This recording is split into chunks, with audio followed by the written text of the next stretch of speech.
Olá, se você é um dos muitos brasileiros que estão a caminho da aprovação em um concurso público, as duas decisões relembradas nesta edição de retrospectiva do painel de notícias podem fazer a diferença para você. Não sai daí! Decisão do TRF1 reafirma a importância do princípio da vinculação ao edital. TRF1 determina reinserção de candidato em concurso para músico militar por considerar desproporcional a exclusão com base em IMC. Começa agora. Fica comigo.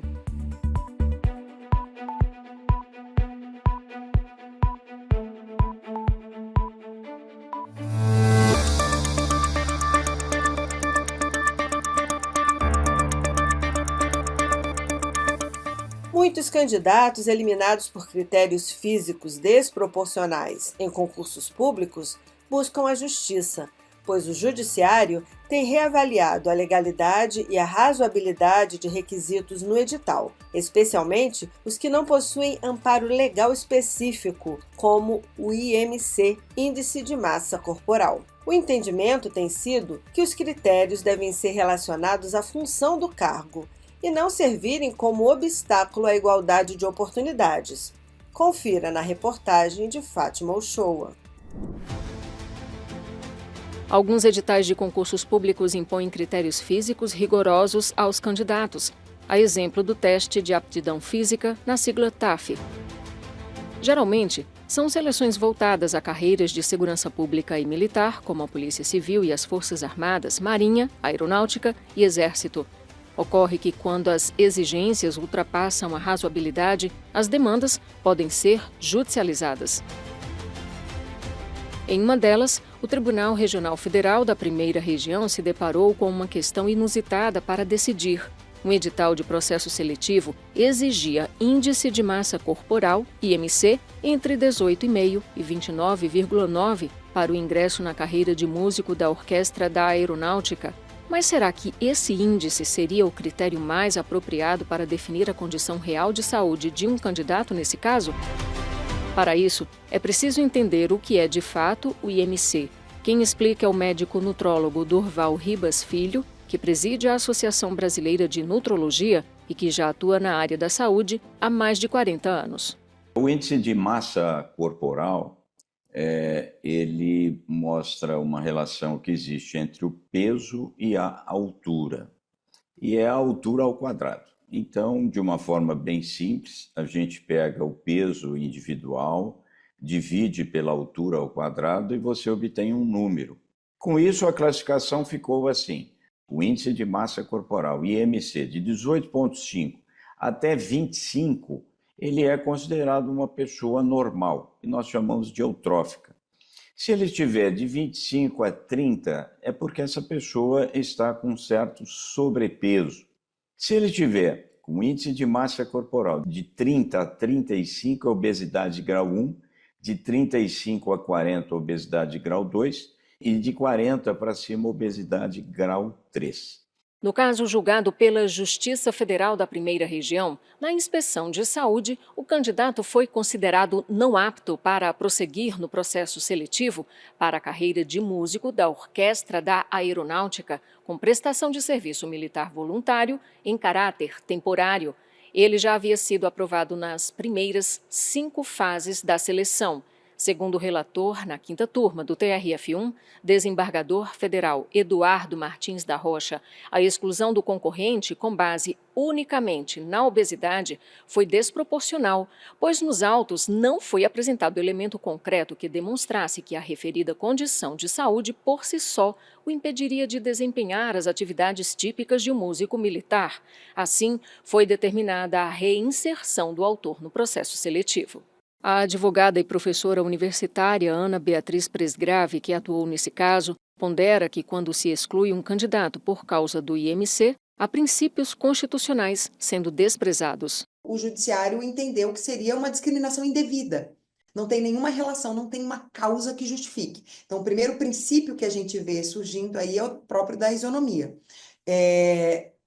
Existem também aqueles princípios que a gente fala que são os princípios implícitos na Constituição, que são da proporcionalidade e da razoabilidade. Você só pode limitar a liberdade de alguém se houver necessidade, se houver adequação dos meios e se for a forma que menos limitar a liberdade. A gente tem que fazer um equilíbrio, né? A proporcionalidade em sentido estrito seria justamente isso. Um equilíbrio. Eu tenho que restringir ao mínimo a liberdade para atingir a finalidade que é legítima. Então, logo de cara, a gente já tem todos esses elementos aí envolvidos, né? A isonomia, a liberdade, a proporcionalidade, né? E isso envolve o próprio exercício do poder, né? O exercício do poder, para que ele não seja arbitrário, ele tem que respeitar todo o arcabouço dos direitos fundamentais previstos na Constituição. No voto, Moraes da Rocha destacou que, ao longo dos anos, tem se formado entendimento no TRF1 no sentido de considerar ilegal a exclusão em razão do índice de massa corporal, salvo em situações excepcionais nas quais, comprovadamente, a obesidade ou a magreza extrema comprometem a saúde do indivíduo a ponto de impossibilitá-lo de exercer as atividades. A advogada concorda. O que eu tenho visto não é um problema legislativo, mas sim um problema editalício, né? Um problema na elaboração dos editais, que continua se colocando essa fase nos concursos públicos e uma fase eliminatória, como uma fase eliminatória. Se você não está apto nessa tal inspeção de saúde, que leva em conta o IMC, que é o Índice de Massa Corporal, você vai ser excluído do concurso. Então, o que eu acho que precisa, sim, é dessa atualização nos modelos dos editais. A gente sabe que às vezes a administração pública vai fazer um novo concurso, pega um modelo de edital anterior, né, e às vezes não faz as atualizações. Eu acho que isso é absolutamente necessário.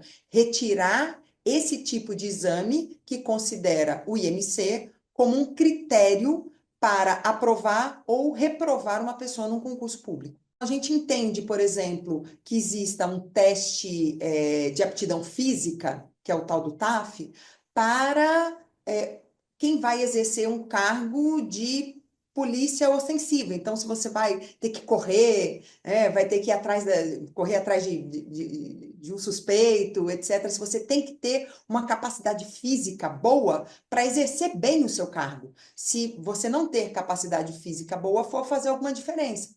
Então, é compatível. Então, a gente tem sempre que avaliar se aquilo que está sendo exigido tem uma relação, né? Se existe alguma compatibilidade com o cargo que vai ser exercido. Se não existir, é uma restrição ilegítima à concorrência.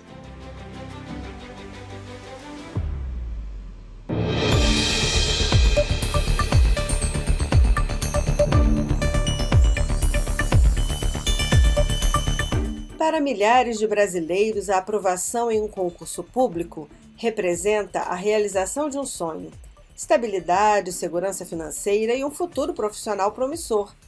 No entanto, nem sempre a aprovação significa nomeação imediata. Questões como prazos de validade dos certames e decisões administrativas inesperadas podem gerar incertezas e até mesmo a necessidade de recorrer à justiça para garantir o direito à posse. Na reportagem de William Nascimento, vamos abordar casos de candidatos que precisaram recorrer ao judiciário para assegurar suas convocações e entender a importância do edital como documento fundamental no processo seletivo. A jornada rumo à aprovação em um concurso público exige muito mais do que conhecimento técnico.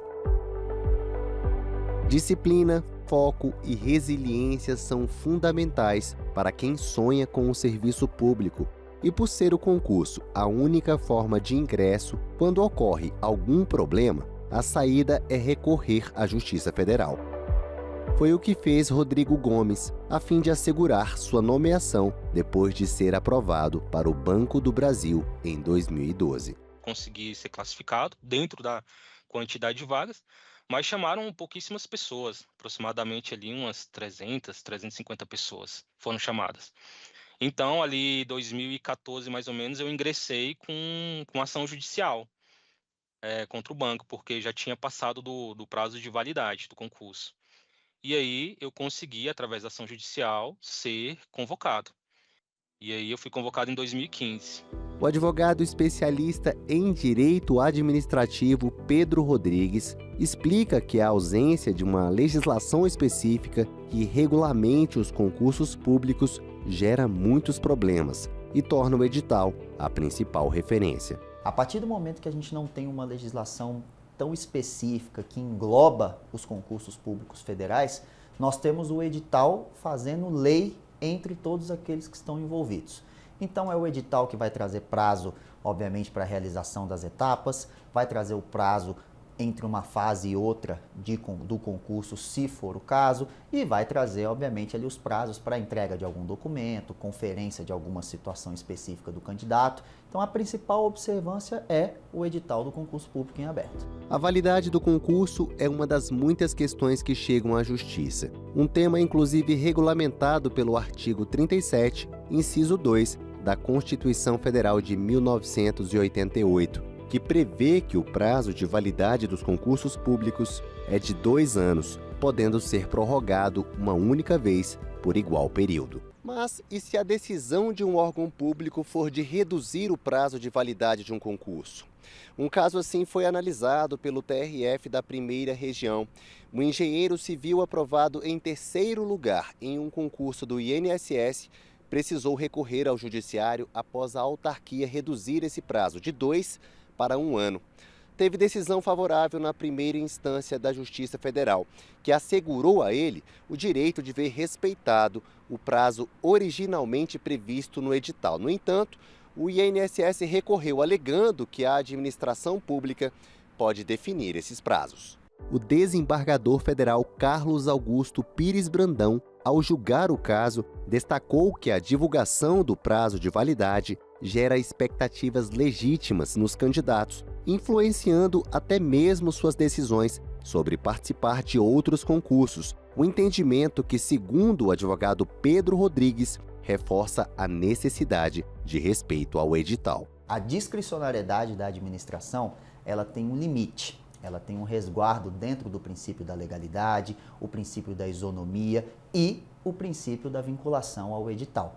A partir do momento que eu tenho um edital, que é aquilo que faz lei entre as partes, banca, órgão, candidatos, e eu altero sem maiores motivações e principalmente de uma maneira unilateral e durante a vigência do concurso, que já estava com as regras pré-definidas, eu venho a ferir a legalidade, eu venho a ferir a isonomia e acabo por frustrar uma expectativa ali de direito que todos os candidatos envolvidos, é claro, especialmente aqueles aprovados para vagas imediatas ou para um cadastro reserva, eles se veem prejudicados.